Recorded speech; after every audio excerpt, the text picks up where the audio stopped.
ప్రభునందు ప్రియమైన వరలరా, దేవుని మహాకృపను బట్టి ఈరోజు మరొకసారి దేవుని సన్నిధిలో ఇలానా వాక్యము ధ్యానించుకునే ధన్యత ప్రభు మనకిచ్చిన దాన్ని బట్టి ప్రభుకే స్తుతులు స్తోత్రాలు చెల్లిస్తూ ఉన్నాను. ఈనాటి మన ధ్యానాంశం ప్రకటన గ్రంథంలో నుంచి 14వ అధ్యాయము 13వ వచనం ధ్యానం చేసుకుందాం. అంతటా ఇప్పటి నుండి ప్రభునందు మృతులు ధన్యులని వ్రాయమని పరలోకము నుండి ఒక స్వరము చెప్పగా వింటిని. నిజమే, వారు తమ ప్రయాసను మాని విశ్రాంతి పొందుదురు, వారి క్రియలు వారి వెంట పోవునని ఆత్మ చెప్పుచున్నాడు. ప్రార్థన చేసుకుందాం. ప్రేమగల ప్రభువా, కృపగల మా పరలోకపు తండ్రి, మరొకసారి నీ పరిశుద్ధ పాదములకు స్తుతులు స్తోత్రాలు చెల్లిస్తూ ఉన్నాను.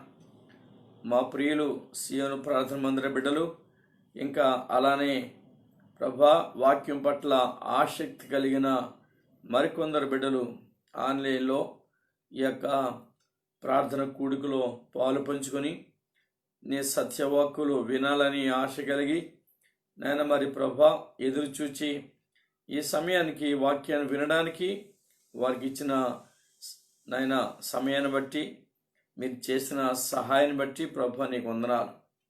వాక్యాన్ని మేము ధ్యానిస్తుంటుండగా ప్రకటన గ్రంథంలో అనేక విషయాలు మీరు రాసి ఉంచారు.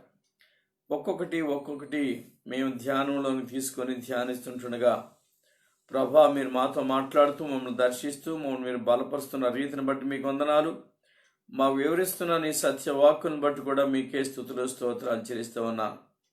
నేను ఈ దినం మరి ఈ వాక్యాన్ని మేము ధ్యానిస్తుంటుండగా మాతో మాట్లాడమని, దర్శించమని, మీ కృప దయచేయమని త్వరలో మా కొరకు తిరిగి రాబోతున్న యేసుక్రీస్తు నామములో ప్రార్థించి వేడుకుంటున్నాము తండ్రి, ఆమేన్. చూడు పిల్లరా, ఈ 13వ వచనంలో ప్రభు ఒక చక్కటి ఆధ్యాత్మిక సత్యాన్ని మన ముందు ఉంచాడు.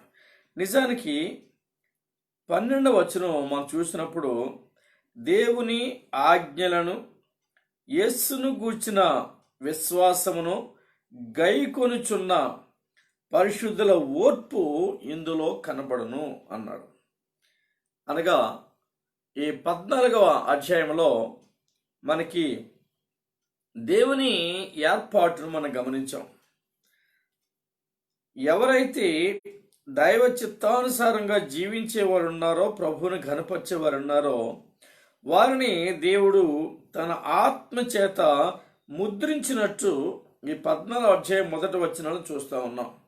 వారు ఒక క్రొత్త పాట పాడి ప్రభువుని ఘనపరిచినట్టుగా అక్కడ వాళ్ళ నొసటి మీద దేవుడు ఆయన ముద్ర వేశాడు. 144,000 మంది అనేటువంటి ఆ చక్కటి ఆయన వారి ముద్రించాడు. విస్తార జల ప్రవాహముల ధ్వని వలె ఓ సమానమైనటువంటి అద్భుతమైన స్వరం, శబ్దం వారిని వినిపించి ఆయన 144,000 మంది ఆయనతో కూడా మరి ఉన్నట్టు ఆ ముద్ర వేసినట్టుగా చూస్తున్నాం. తదుపరి దాని పై వచనాలు 13వ అధ్యాయం ఆఖరి వచనాలు చూస్తే అపవాది, అబద్ధ ప్రవక్త, అంత్యక్రీస్తు అనే పేరు కలిగినటువంటి ఇతడు ఒక మృగం యొక్క ప్రతిమను ఏర్పరిచి ఆ ప్రతిమకు మాట్లాడేటువంటి పరిస్థితులు కల్పించి ఎవరైతే ఆ ప్రతిమకు నమస్కారం చేయరో వారిని హతమార్చమని మరి అధికారం పొందుకున్నాడు. అలానే వారు హతమార్చినట్లు, హతము చేయనట్లు ఆ మృగం యొక్క ప్రతిమకు ప్రాణమిచ్చుడికై దానికి అధికారం ఇవ్వబడింది. ఈ పరిస్థితుల్లో మరణము అనే విషయం ప్రస్తావనకు వచ్చింది. వీరు ఎంత సహనముతోనూ ఓర్పుతోనూ పరిశుద్ధ జీవితాన్ని కలిగి ఉన్నప్పటికీ ఆ ముద్ర వీరు వేయించుకోకపోయినప్పటికీ అపవాది ముద్ర ఈ 13వ అధ్యాయం ఆఖరి వచనంలో 18వ వచనంలో చెప్పాం కదా, 666 అని. ఆ ముద్ర ఎవరు వేయించుకోరో, నొసటి మీద కానీ చేతి మీద కానీ ఎవరు వేయించుకోరో వారిని హతమార్చుతున్నట్టుగా మనం చూస్తున్నాం. వారిని హత్య చేస్తున్నారు. వారు మరి దేవుని యొక్క ఆత్మ కలిగి దైవ కృపలో వారు దేవుని సన్నిధిలో దాచబడుతూ ఉన్నారు. కాబట్టి పిల్లరా, ఈ యొక్క బాధ, ఈ వేదన, ఈ శోధన ఇదంతా పరిశుద్ధులు అనుభవిస్తూ ఉన్నారు. దేవుని ఆ ముద్ర కలిగిన వారు ఈ శ్రమలన్నీ అనుభవిస్తున్నారు. ఇక్కడ వాడు అపవాది మరి హతమారుస్తున్నాడు కనుక ఇక్కడ దేవుడు వానికి తీర్పునిస్తున్నటువంటి సందర్భంలో ఈ మాట విశ్వాసులకు జ్ఞాపకం చేస్తూ ఉన్నాడు. ఏమనంటే, అంతటా ఒక స్వరం వినబడుతూ ఉంది, ఎప్పటి నుండి ప్రభునందు మృతులు ధన్యులని వ్రాయమని పరలోకం నుండి ఒక స్వరము చెప్పగా వింటిని. యోహానుతో దేవుడు మాట్లాడుతున్నాడు. యోహానికి ఆ స్వరాన్ని వినిపిస్తున్నాడు. ఇది దైవ స్వరము. ఆత్మానుసారమైనటువంటి అంశాలు బోధించేటప్పుడు, తెలియపెట్టేటప్పుడు ఆయన గంభీరమైన స్వరాన్ని వినిపించడం అనేక సందర్భాల్లో మనం ఈ యొక్క ప్రకటన గ్రంథంలో చూస్తాం. ముందుగా మీరు చూస్తే మొదటి అధ్యాయంలో ఈ అద్భుతమైన స్వరాన్ని మరి విన్నాం పిల్లరా. 10-11 వచనాలు చూస్తే అక్కడ అంటాడు, ప్రభు దినమందు ఆత్మవిషుడై ఉండగా బోరధ్వని వంటి గొప్ప స్వరము నీవు చూచుచున్నది పుస్తకములో వ్రాయిము అనేటువంటి ఆ మాట ప్రభు చెప్పాడు. గంభీరమైన స్వరం, బోరధ్వని వంటి స్వరం ఆయన వినిపించే దేవుడు. అలానే ఒక చక్కటి ఆ అంశాన్ని మనకు తెలియపరిచినప్పుడు గంభీరమైన స్వరాన్ని దేవుడు వినిపించడం ఆయనకి మరి అలవాటుగా మనం చూస్తాం. అదే అధ్యాయంలో, అంటే మొదటి అధ్యాయంలో ప్రకటన 15 వచనం మీరు చూసినట్లయితే, ఆయన పాదములో కొలిములో పుటము వేయబడి మెరచున్న అపరంజితో సమానమైండును. ఆయన కంఠస్వరము, చూడండి ఆ కంఠస్వరం గంభీరత, ఆ స్వరములో ఉన్నటువంటి ఆ పటుత్వాన్ని మీరు చూస్తే ఆయన అంటాడు, ఆయన కంఠస్వరము విస్తార జల ప్రవాహముల ధ్వని వలె ఉండెను అన్నాడు. ఇక్కడేమో బోరధ్వని వంటి శబ్దం అన్నాడు మొదటి అధ్యాయం 10-11 వచనాల్లో. అలానే పిల్లరా 4వ అధ్యాయము మొదటి వచనంలో కూడా ఆ స్వరం మనకు వినబడుతుంది. మరియు నేను మొదట వినిన స్వరము బోరధ్వని వలె నాతో మాట్లాడగా వింటిని. దేవుని యొక్క గంభీరమైన స్వరం. ఆయన మనకు ఒక విషయాన్ని చెప్పేటప్పుడు, ఒక విషయాన్ని బోధించేటప్పుడు ఆ స్వరంలో ఉన్నటువంటి ఆ మాధుర్యత, అధికారం, ప్రభావం మనకి బయలుపరచబడుతూ ఉంటుంది. అలానే ఇంక మీరు చూస్తే 19వ అధ్యాయము 6-7 వచనంలో కూడా ఆ స్వరం వినబడింది. ఇప్పుడు మన 14వ అధ్యాయం 3వ వచనంలో ఈ స్వరాన్ని వింటూ ఉన్నాం. ఏమని చెబుతుంది ఈ స్వరం అంటే, మన జీవితాలలో ఎదురుపడే ప్రతి సమస్యను మరి ఎదిరించి జయించి దేవుని యొక్క శక్తితో నింపబడడానికి అవసరమైన ప్రతి మాట, దేవుని మాట మనకు వినబడుతూ ఉంది. ఇక్కడ చూడండి, ఎప్పటి నుండి ప్రభునందు మృతులు ధన్యులు. ఎందుకంటే వారు ఆ ముద్రను తృణీకరించారు. వారి నొసల యందు కానీ వారి యొక్క చేతి మీద కానీ ఆ ముద్రను వేయించుకొనక ప్రభు కొరకు స్థిరముగా వారి ఆత్మీయ అనుభవంలో స్థిరత్వాన్ని కలిగిన వారుగా నిలబడ్డారు. అంతేకాదు ఆ ప్రతిమకు వాడు నమస్కారం కూడా చేయలేదు. ఆ క్రూర మృగం యొక్క ప్రతిమకు నమస్కారం చేయలేదు. వీరు పరిశుద్ధులు.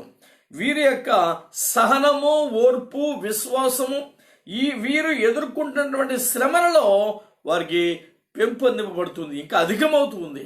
అందుకనే ప్రభు చెప్పాడు 12వ వచనంలో, ఆ దేవుని ఆజ్ఞలను ఆయన మనకి ఏవేవైతే ఆజ్ఞాపించాడో, ఏ సమయానికి ఎటువంటి వాక్యం మనకు అవసరమో, ఏ సమయానికి ఎటువంటి హెచ్చరిక అవసరమో, ఏ సమయానికి ఎటువంటి ఆశీర్వాదంతో కూడుకున్న మాటలు అవసరమో, ఏ సమయానికి ఎటువంటి దీవెనకరమైన మాటలు అవసరమో ఆ మాటలు ఆజ్ఞ రూపంలో మనకు అందిస్తూ మనలో ఉన్నటువంటి విశ్వాసాన్ని మరి అభివృద్ధి చెందే రీతిగా ఆయన మాట్లాడుతూ ఉంటాడు. అదే విషయం మాట్లాడుతున్నాడు. దేవుని ఆజ్ఞలను, యేసును గూర్చిన విశ్వాసమును గైకొనుచున్న పరిశుద్ధులు అన్నాడు. వాళ్ళలో ఓర్పు ఉంది, అలానే సహనం, వాళ్ళలో ఓర్పు మరి ప్రభు మరి మనకి జ్ఞాపకం చేస్తున్నాడు. కాబట్టి వారి ఓర్పును బట్టి, వారు ఎదుర్కొంటున్నటువంటి శ్రమలను బట్టి, వారి మీదకి వస్తున్నటువంటి అపవాది ఆ ఖడ్గాన్ని బట్టి, ఎందుకంటే వీడు హతము చేయడానికి అధికారం కలిగి ఉన్నాడు. ఎవరైతే నొసటి మీద ముద్ర లేదో, ఎవరి చేతి మీద ముద్ర లేదో వారిని హతమార్చడానికి అధికారం పొందాడు వీడు. కాబట్టి ఎవరైనా ప్రభు నిమిత్తము, దేవుని వాక్యము నిమిత్తము, ఆయనను గూర్చిన సాక్ష్యము నిమిత్తము వధించబడితే, హతసాక్షులైతే మీరు ధన్యులు. ఓ ధన్యకరమైన మాట ప్రభు చెప్తూ ఉన్నాడు. మీరు ధన్యులు, ధన్యులు అని చక్కటి మాట ఆయన చెప్పాడు. ఇలా ధన్యకరమైన జీవితాన్ని దేవుడు మనకు అనుగ్రహిస్తున్నాడు. శ్రమ కాలంలో కూడా, ఆ శ్రమలలో కూడా ధన్యతనిచ్చాడు. నిజానికి ఈ ప్రకటన గ్రంథంలో 1వ అధ్యాయము 3వ వచనం చూస్తే అక్కడ ఒక ధన్యతను గురించి దేవుడు మాట్లాడాడు. ఏమిటి ధన్యత అంటే, సమయము సమీపించినది గనుక ఈ ప్రవచన వాక్యమును చదువువాడును, వాటిని విని ఇందులో వ్రాయబడిన సంగతులను గైకొను వారును ధన్యులు.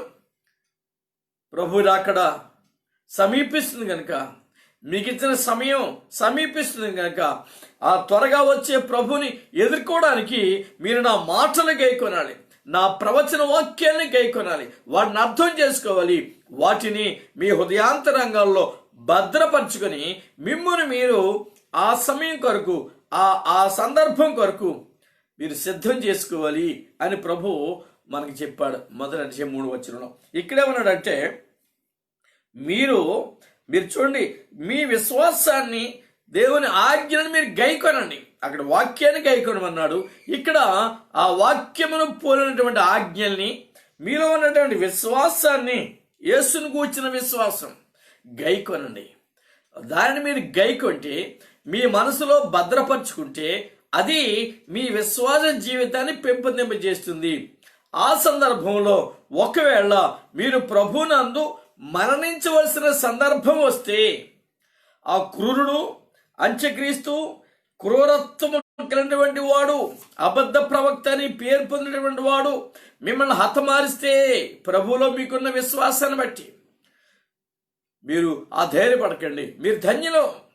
ఎందుకంటే ప్రభు అద్భుతమైనటువంటి జీవితాన్ని మీ కొరకు ఏర్పాటు చేస్తూ ఉన్నాడు అని ప్రభు ఇక్కడ మాట్లాడుతున్నాడు. అవును పిల్లరా, దేవుడు మనతో ఆత్మరూపుడిగా ఏదైనా మాట్లాడాలన్నప్పుడు ఆయన చాలా స్పష్టంగా మనతో మాట్లాడతాడు. ఆయనతో మాట్లాడినట్టు, ప్రభునందు మృతులైన మృతులు ధన్యులు అని మాట్లాడినట్టుగా మనతో చాలా స్పష్టంగా మాట్లాడతాడు. మరి సందర్భంలో ఫిలిప్పుతో దేవుడు మాట్లాడతాడు. మీరు చూడండి, అపోస్తల కార్యాలు 8వ అధ్యాయము 29వ వచనం చూస్తే, ఫిలిప్పుతో దేవుడు మరి ఆత్మ మాట్లాడినట్టుగా, అప్పుడు ఆత్మ ఫిలిప్పుతో నీవు రథము దగ్గరకు పోయి దానిని కలుసుకొనుమని చెప్పెను.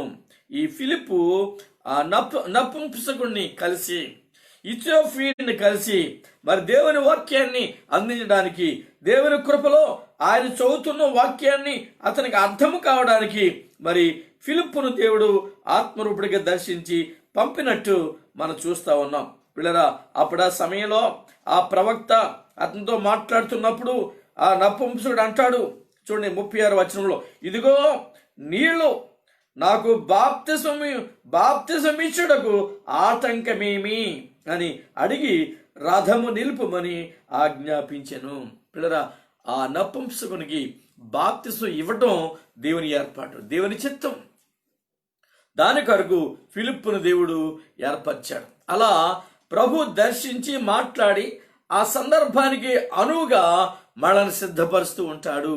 అలానే మరణానికి సంబంధించిన విషయం వచ్చినప్పుడు ఇప్పటి నుండి ప్రభునందు మృతులైన మృతులు ధన్యులు అనే మాట మరి మనకి ఆజ్ఞాపించాడు. అలానే మీరు ఇంకా చూస్తే అపోస్తల కార్యములో 13వ అధ్యాయంలో కూడా ఆయన ఒక విషయాన్ని బోధిస్తున్నప్పుడు చక్కటి మాట వివరించాడు. చూడండి, 13వ అధ్యాయం 2వ వచనం లేక 1వ వచనం చదువుకున్నా మనకు అర్థమవుతూ ఉంటుంది. ఇక్కడ దేవుని కొరకు ఏర్పరచబడిన వారు ప్రవక్తులు ఉన్నారు, బోధకులు ఉన్నారు, బోధిస్తున్నారు.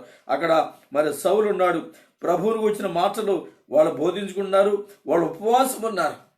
వారు ప్రభువును సేవించుచు ఉపవాసము చేయుచుండగా పరిశుద్ధాత్మ నేను బర్నబాను సౌలును పిలిచిన పని కొరకు వారిని నాకు ప్రత్యేకపరచుడని వారితో చెప్పాను. నేను పిలిచిన పని ఏదైతే ఉందో ఆ పని కొరకు వారిని ప్రత్యేకించండి అనేటువంటి మాట. అవును, దేవునికి కావలసిన వారిని ఆయన ఎంచుకుంటాడు, ఎన్నుకుంటాడు, ఆయన పిలుచుకుంటాడు, ఏర్పరచుకుంటాడు, ఆయన స్వరాన్ని వినిపిస్తాడు. ఆ మీదట వారు అంతటా వారు ఉపవాసం ఉండి ప్రార్థన చేసి వారి మీద చేతులుంచి వారిని పంపిరి. దైవ కార్యాలు ఇలా అద్భుతంగా జరుగుతూ ఉంటాయి. కాబట్టి ఆత్మదేవుడు బోధించేవాడు ఏంటాడు. ఆత్మని మనకి విషయాన్ని బయలుపరిచేటువంటి విషయాలు మనకు ఉంటాయి. మీరు 11వ వచనంలో ఆత్మ బోధించినట్టు మీరు గమనిస్తారు. చూడండి, వారు నిజమే, వారు తమ ప్రయాసలు మాని విశ్రాంతి పొందుదురు, వారి క్రియలు వారి వెంట పోవునని ఆత్మ చెప్పుచున్నాడు. మనం జ్ఞాపకం చేసుకున్న ఆ 2 సందర్భాల్లోనూ ఆత్మను చూసాం, ఈ సందర్భంలోనూ ఆత్మను చూసాం. కాబట్టి ఆత్మ కార్యాలు ఘనమైనవి. మనకి బోధించినప్పుడు, మనకి వివరించినప్పుడు, మనకి తెలియపరిచినప్పుడు వాటిని గైకొనాలి, వాటిని అనుసరించాలి, వాటి ప్రకారం మన జీవన విధానాన్ని మార్చుకోవాలి. అలా మనం జీవించి దేవుని కృపలో ఆయన మనకిచ్చే ప్రతి ఆశీర్వాదాన్ని అందుకోవలసిన వారమై ఉంటున్నాం. కాబట్టి ఇప్పటి నుండి అనే మాట, హతసాక్షులు ఉన్నారు కనుక వారు ప్రభులో నిత్యము నివసింపదగిన వారనే విషయాన్ని జ్ఞాపకం చేస్తున్నాడు. ఇప్పటి నుండి ప్రభునందు మృతులు 15-16 అధ్యాయాల్లో దేవుడు 7 ఉగ్రత పాత్రల్ని భూమి మీద కుమ్మరించబోతూ ఉన్నాడు. ఈ ఉగ్రత పాత్రల వలన కలిగేటువంటి ఆ నష్టము, వారు ఎదుర్కోవలసినటువంటి శ్రమ భూమి మీద చాలా భయంకరంగా జరగబోతూ ఉంది.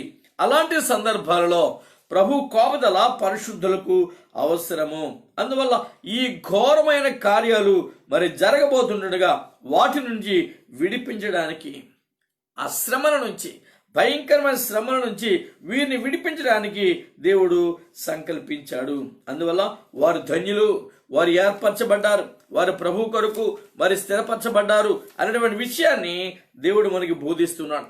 చూడండి, దీని సందర్భంగా ఒక మాట మనం కొరింథీ సంఘంలో కొరింథీ సంఘానికి రాసినటువంటి ఒక చక్కటి మాట, మొదటి పత్రిక 15వ అధ్యాయము 18వ వచనం చూస్తే, అంతేకాదు క్రీస్తునందు నిద్రించే వారును నశించిరి. ఈ జీవిత కాలం మట్టుకే మనము క్రీస్తునందు నిరీక్షించు వారమైన యెడల మనుషులందరికంటే మనం దౌర్భాగ్యమవుదుము. అవును, ఈ శ్రమను మనం జయించాలి, మన విశ్వాసాన్ని మనం కాపాడుకోవాలి.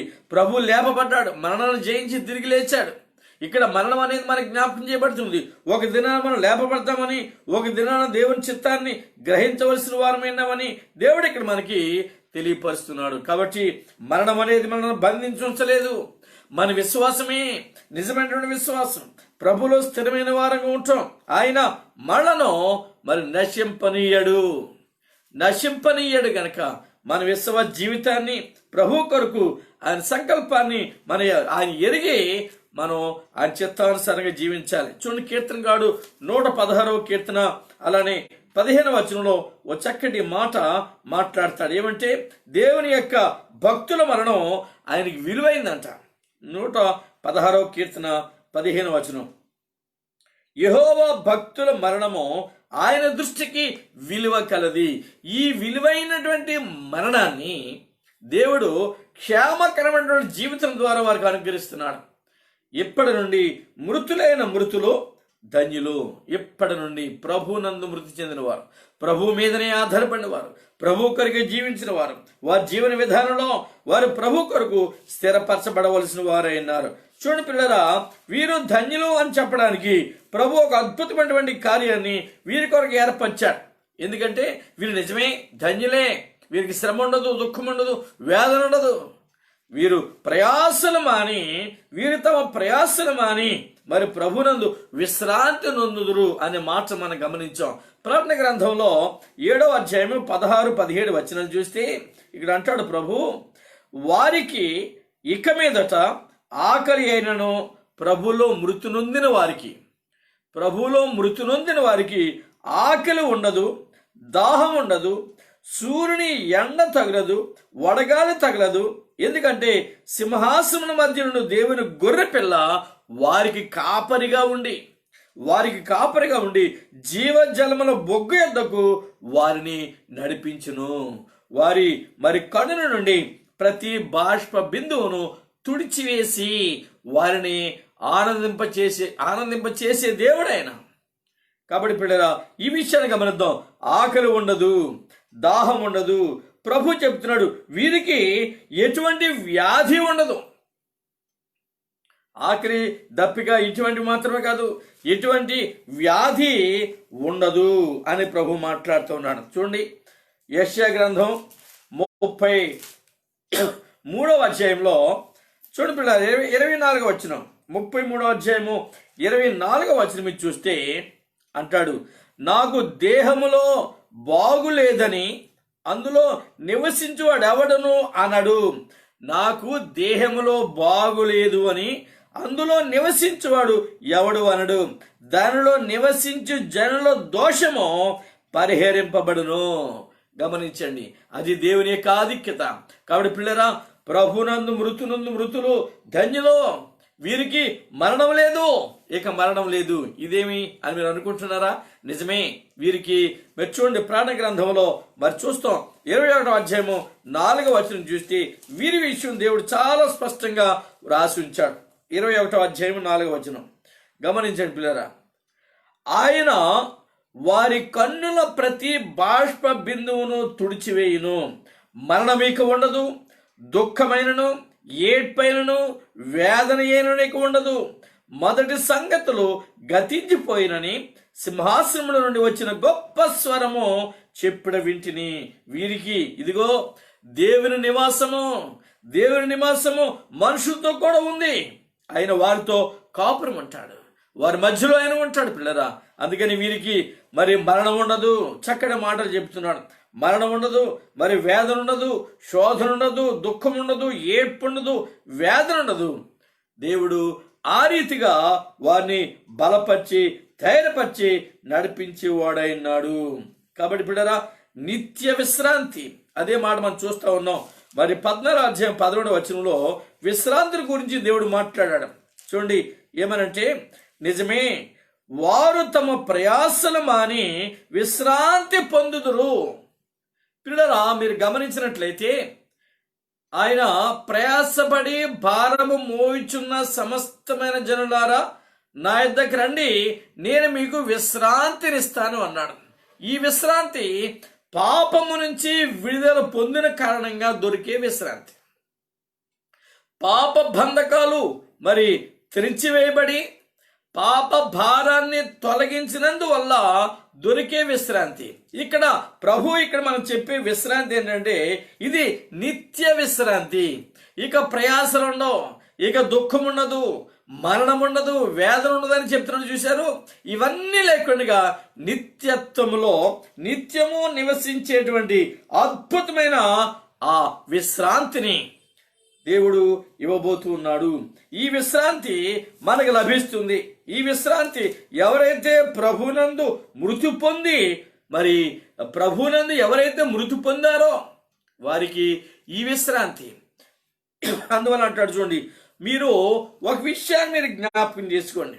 ఎందుకంటే అపవాది అధికారం కేవలం 3.5 సంవత్సరాలు మాత్రమే ఉంటుందని ఇక్కడ మనం రాయబడింది.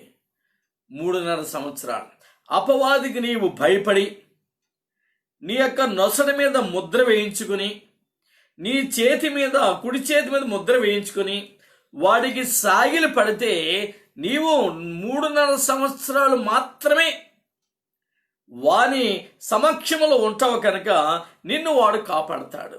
వాడిని దేవుడు బంధించినప్పుడు మరి నీ దుస్థితిని ఒకసారి జ్ఞాపకం చేసుకో. ఆ 3.5 సంవత్సరాలు సహిస్తే, ఆ 3.5 సంవత్సరాలు ప్రభు కొరకు సాక్షులుగా నిలబడి హతసాక్షులు అయిపోతే ఆయనతో కలిసి 1000 సంవత్సరాలు పరిపాలించే ధన్యతను దేవుడు సిద్ధం చేశాడు. అందుకని ఎప్పటి నుండి ప్రభునందు మృతులైన మృతులు ధన్యులు అన్నాడు. వాడి చేతిలో నీవుంటే, వాడికి లోబడితే నీవు 3.5 సంవత్సరాలు మాత్రమే వాడి చేత కాపాడబడతావు. తర్వాత అగ్నిగుండములో తీర్పు తీర్చిన తర్వాత అగ్నిగుండములు వేయబడతావు. అగ్ని ఆరదు, పురుగు చావదని ప్రభు చెప్పాడు. కానీ ప్రభు కొరకు నీవు నిలబడగలిగితే, ప్రభు కొరకు నీ విశ్వాసాన్ని కాపాడుకునే క్రమంలో నీ ప్రాణాన్ని పోగొట్టుకుంటే, ప్రభునందు మృతి చెందితే నువ్వు మరలా లేపబడతావు. 1000 సంవత్సరాలు ప్రభుతో పరిపాలించే వారిలో నీవు ఒకనిగా ఉంటావు. చూడండి, ప్రకటన గ్రంథం 20వ అధ్యాయం 6వ వచనం చూస్తే ఇక్కడ అంటాడు, ఈ మొదటి పునరుత్థానంలో పాలుగల వారు ధన్యులను పరిశుద్ధులైందురు. అట్టివారి మీద రెండవ మరణమునకు అధికారం లేదు. వీరు దేవునికిని క్రీస్తుకును యాజకులైన క్రీస్తుతో కూడా 1000 సంవత్సరములు రాజ్యము చేయుదురు. అందుకని ప్రభు అన్నాడు, ప్రభునందు మృతులు ధన్యులు. వారికి 1000 సంవత్సరాల పాలించేటువంటి ఆధిక్యత దేవుడు వారికి ఇయ్యబోతున్నాడు. ఆ ఆధిక్యత వారి కొరకు దేవుడు ఏర్పరిచాడు. వారి ప్రయాసను మాని విశ్రాంతి పొందుతారు. వారి క్రియలు వారి వెంబడి పడతాయి అన్నాడు. ఎందుకంటే మన క్రియలు దేవుని దగ్గర తీర్పులోకి రాబడతాయి. మన క్రియలు, మన జీవన విధానం బట్టి, మన నడవడికను బట్టి, మన క్రియను బట్టి దేవుని దగ్గర మనం లెక్క అప్పగించాలి. మనం చేసిన పనులు ఏంటో, ఎటువంటి జీవన విధానం మనం గడిపామో లెక్క అప్పగించాలి. చూడండి, రోమాపత్రిక 14వ అధ్యాయము 12వ వచనం మనం చూసినట్లయితే, ప్రతి నాలుకయు దేవుని స్తుతించును అని ప్రభువు చెప్పుచున్నాడు అని వ్రాయబడినది గనుక మనలో ప్రతి వాడును తన్ను గూర్చి దేవునికి లెక్క అప్పగింపవలను. కాబట్టి ఈ లెక్క అడిగే దేవుడు మనకున్నాడు. నువ్వు లెక్క చెప్పాలి నీ జీవితాన్ని గురించి. కాబట్టి ఈ యొక్క ఆత్మీయ అనుభవంలో నువ్వు ప్రభులో ముందుకు సాగాలి. అదే మరి చూడండి, హెబ్రీ పత్రిక 13వ అధ్యాయం 7వ వచనం చూస్తే ప్రభు చక్కటి మాట ఇక్కడ మనకు వివరించాడు. మీకు దేవుని వాక్యము బోధించి మీ పైనే నాయకులుగా ఉన్న వారిని జ్ఞాపకము చేసుకుని వారి ప్రవర్తన ఫలమును శ్రద్ధగా తలంచుకొనుచు వారి విశ్వాసమును అనుసరించుడి. ఆ విశ్వాసాన్ని మన జీవన విధానంలో మనం అలవర్చుకోవాలి. అలానే ప్రియరా, దేవునికి ఇష్టంగా మనం మారిపోవాలి. దేవుని చేతిలో సాధారణంగా మనం మారిపోవాలి. చూడండి, కొరింథీ సంఘానికి ప్రభు చెప్పినటువంటి మాట 2వ పత్రిక 5వ అధ్యాయము 10వ వచనం చూస్తే, ఎందుకనగా తాను జరిగించిన క్రియల చొప్పున అవి మంచివైనను సరే చెడ్డవైనను సరే దేహముతో జరిగించిన వాటి ఫలమును ప్రతివాడును పొందినట్లు మనమందరమును క్రీస్తు న్యాయపీఠం ఎదుట ప్రత్యక్షము కావలిను. మంచివైనా సరే చెడ్డవైనా సరే ప్రత్యక్షం కావాలి. అదే విషయాన్ని ప్రసంగిలో కూడా ప్రభు చెప్పాడు. లేదా ప్రసంగి గ్రంథాన్ని ఒకవేళ మీరు గమనించినట్లయితే మన జీవితంలో మరి ప్రభు పిలిచినప్పుడు, మరి మనం మరణం చెందినప్పుడు, ఈ లోకం నుంచి వేరు చేయబడినప్పుడు మనం ఏమైంటామో మనం గమనించాలి. మన జీవన విధానాన్ని ఒకసారి పరీక్షించుకోవాలి. చూడండి, 12వ అధ్యాయము 7వ వచనం చూస్తే ఆయన అంటాడు, మన్నైనది వెనుకటి వలనే మరలా భూమికి చేరును, ఆత్మ తాను దయచేసిన దేవుని యొద్దకు మరలా పోను. కాబట్టి ఇదంతయు వినిన తర్వాత 13, 14 వచ్చినాడు. ఇదంతయు వినిన తర్వాత తేలిన ఫలితార్థమిదే, దేవుని యందు భయభక్తులు కలిగి ఉండి ఆయన కట్టడలను అనుసరించి నడుచుచుండవలను. మానవ కోటికి ఇదే విధి. గూఢమైన ప్రతి అంశమును గూర్చి దేవుడు విమర్శ చేయనప్పుడు ఆయన ప్రతి క్రియను అది మంచిదే కానీ చెడ్డదే కానీ తీర్పులోనికి తెచ్చును. కాబట్టి పిల్లరా, జాగ్రత్తగా మన జీవన విధానాన్ని బట్టి మనం ఆయన మీద ఆధారపడి ఆయనకు ఇష్టలుగా మనం ఉండాలి. అందుకని ప్రభు చెప్పాడు, కాబట్టి ఎప్పటి నుండి ప్రభునందు మృతులు ధన్యులని వ్రాయము. ఎందుకంటే వారు తమ ప్రయాసలు మాని విశ్రాంతి నొందుదురు. చూడు, ఈ విశ్రాంతి ప్రభు మన కొరకు ఏర్పరిచిన విశ్రాంతి. ఈ విశ్రాంతి ప్రభు మన కొరకు సిద్ధపరిచిన విశ్రాంతి. చూడండి, ప్రార్థన గ్రంథం 6వ అధ్యాయము 11వ వచనం చూస్తే ప్రభు ఇక్కడ అంటాడు, తెల్లని వస్త్రము వారిలో ప్రతి వారికి ఇయ్యబడును, మరియు వారి వలనే చంపబడబో వారి సహదాసుల యొక్కయు సహోదరుల యొక్కయు లెక్క పూర్తగు వరకు వారు కొంచెము కాలము విశ్రమింపవలను. విశ్రాంతి ప్రభు ఏర్పరిచాడు. విశ్రాంతి ప్రభు మనకి సిద్ధపరిచాడు కనుక ఈ విశ్రాంతి మరి ప్రభు మనకి ఏర్పరిచాడు కనుక దానిలో మనం ప్రవేశించాలి. ప్రభునందు మృతులు ధన్యులు, వారు తమ ప్రయాసలు మాని అన్నాడు. అవును, మన విశ్రాంతిలో ప్రవేశించాలి. యెషయా గ్రంథం 57వ అధ్యాయం 2వ వచనం చూస్తే, వారు విశ్రాంతిలో ప్రవేశించుచున్నారు, తమకు సూటిగానున్న మార్గమున నడుచువారు. వారు తమ విశ్రాంతి, ప్రభు వారి కొరకు ఏ విశ్రాంతిని ఏర్పరిచాడు, ప్రభు వారి కొరకు ఎటువంటి ఆత్మీయ జీవితాన్ని ఏర్పరిచాడో వారు అందులో ప్రవేశిస్తారు. వారు మరి దేవుని యొక్క ఆత్మ చేత నింపబడే వారేంటారు.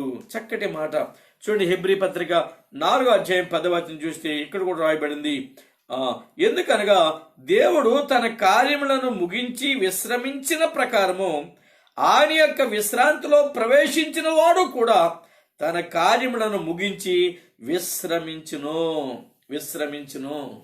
ఈ ఆత్మీయ స్థితిలో మనం ఉంటే మన ధన్యులు.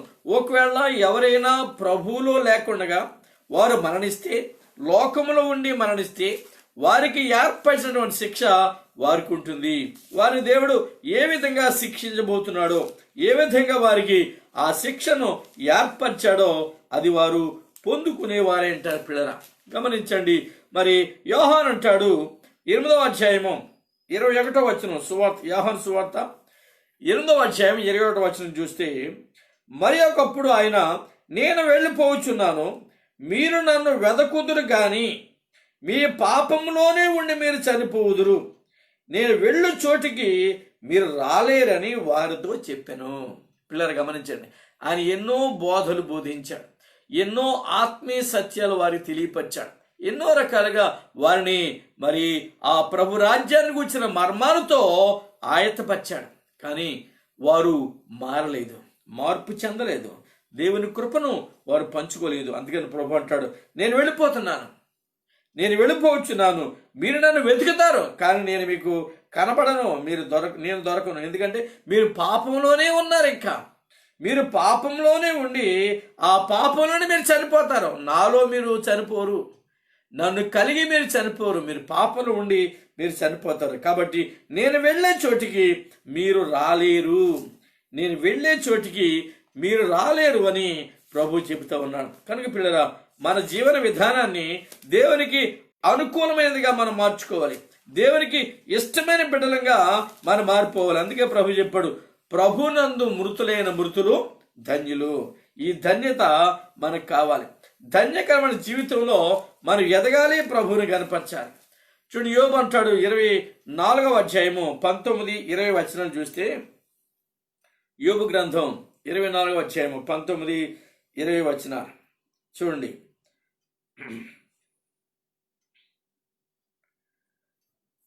అనావృష్టి చేతను ఉష్ణం చేతను మంచినీళ్లు ఎగసిపోవునట్లు పాతాళము పాపము చేసిన వారిని పట్టుకొని పోవును. పాతాళం పాపం చేసిన వారిని పట్టుకుంటుందట. ఈ భయంకరమైన పరిస్థితిని మీరు గమనించండి. అలానే కన్న గర్భము వారిని మరచును, పురుగు వారిని కమ్మగా తినివేయును, వారు మరి ఎప్పుడునూ జ్ఞాపకములోనికి రారు. వృక్షము విరిగి పడిపోనట్లు దుర్మార్గులు పడిపోవుదురు.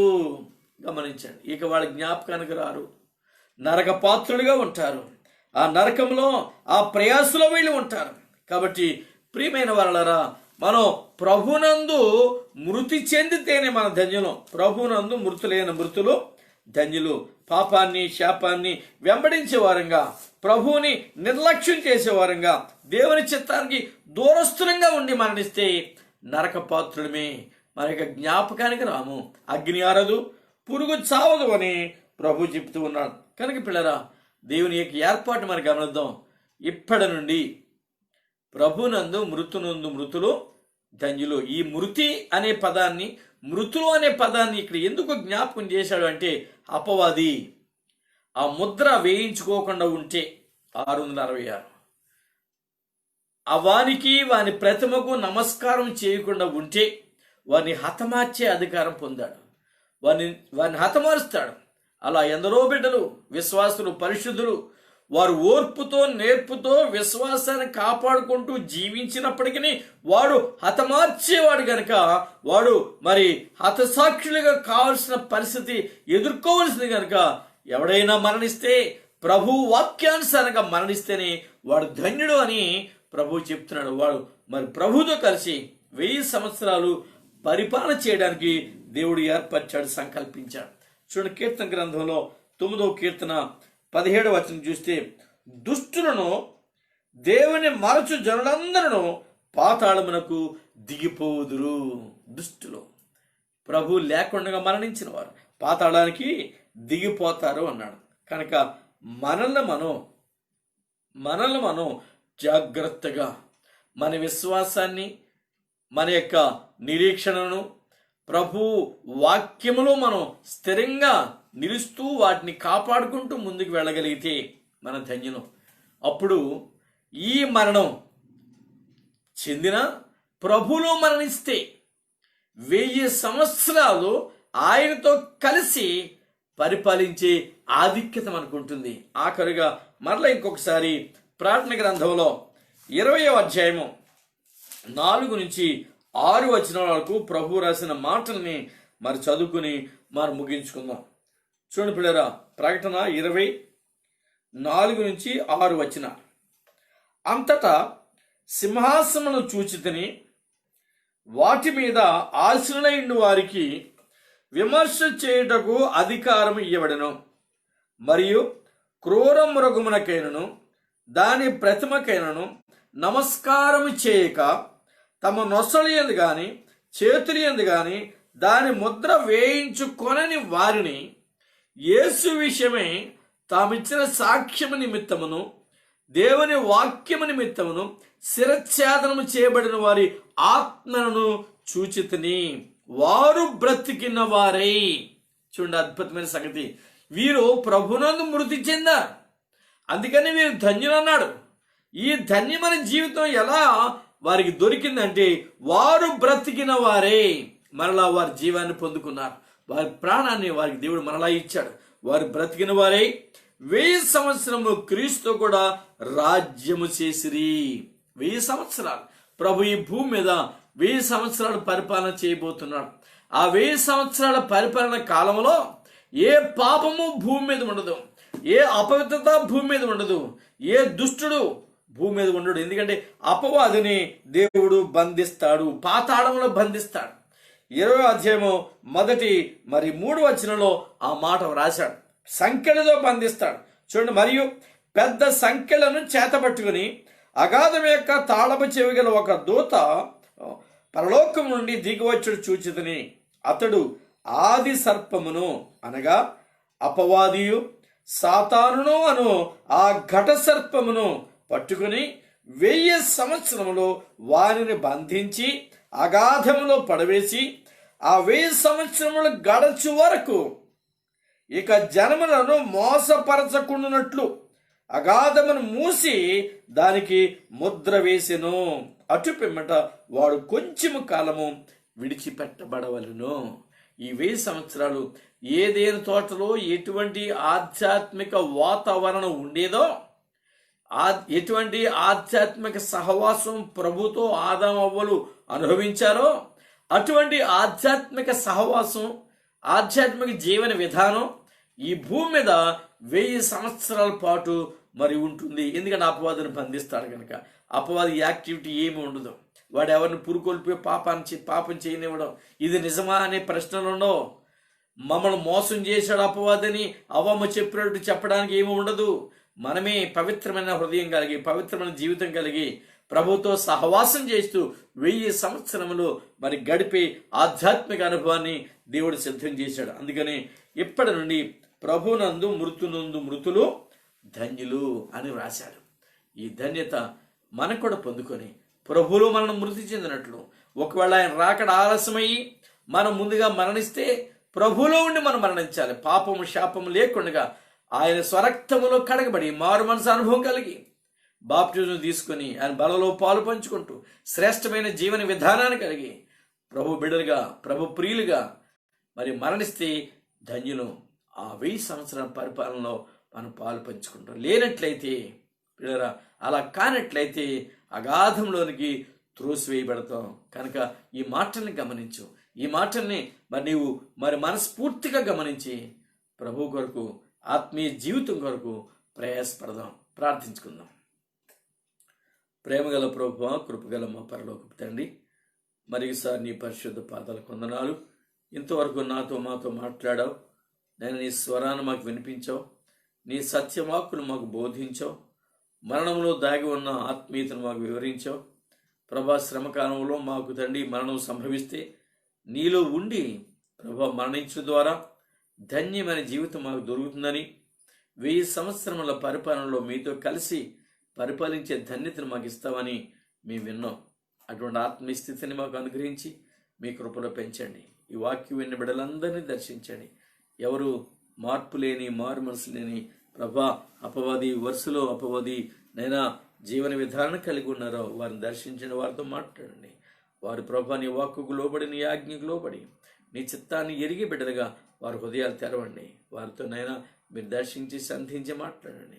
ఎవరైనా ప్రభు ఈ వాక్యం విన్న బిడ్డలు నైనా శరీర బలహీనతలతో ఉంటే వారిని దర్శించండి. వారితో మాట్లాడండి.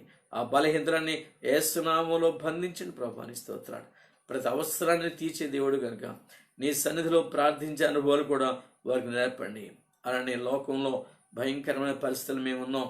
నైనా ఈ కరోనా వైరస్ రోజు రోజుకి విజృంభిస్తూ ఉంది. మానవాళిని కబలించేస్తూ ఉంది. కనుక ప్రభా నీ కృపను మా పట్ల చూపమని, మీ చిత్తాన్ని మా పట్ల జరిగించమని, ప్రభా నీవు త్వరగా రాబోతున్నావు అనేటువంటి సంకేతాలు మాకు తండ్రి మాకు ఇస్తున్నావని మేము గుర్తెరిగి నీ సన్నిధిలో సాగిలపడి ప్రార్థించే వారుగా, మమ్మల్ని మేము సిద్ధం చేసుకునే వారుగా, ఎత్తబడే సంఘంలో ప్రభా మేము పాలిభాగాన్ని పంచుకునే వారుగా మీ కృప దయచేసి మీరే మహిమ పొందుకోమని మా సీఎను ప్రార్థన మందిర బిడ్డలందరినీ ఒక్కొక్కరిని పేరు మీరు జ్ఞాపకం చేసుకోమని, అలానే ఆన్లైన్లో ఈ వాక్యాన్ని వింటున్న బిడ్డలను కూడా దర్శించి వారిని కూడా ప్రభు నీ కృపలో జ్ఞాపకం చేసుకొని మీరే మహిమ, ఘనత, ప్రభావాలు పొందుకోమని దుష్ట శక్తులన్నీ యేసు నామములో బంధిస్తూ త్వరలో మా కొరకు తిరిగి రాబోతున్న యేసుక్రీస్తు నామములో ప్రార్థించి వేడుకుంటున్నాము తండ్రి. ఆమేన్. మన ప్రభు యేసుక్రీస్తు కృపయు, తండ్రి అయిన దేవుని ప్రేమయు, పరిశుద్ధాత్మ దేవుని అన్యోన్య సహవాసం ఇప్పుడు ఎల్లప్పుడూ సదాకాలం మనందరికీ తోడుగా ఉండి నడిపింపు చేయను కాక. ఆమేన్. Praise the lord.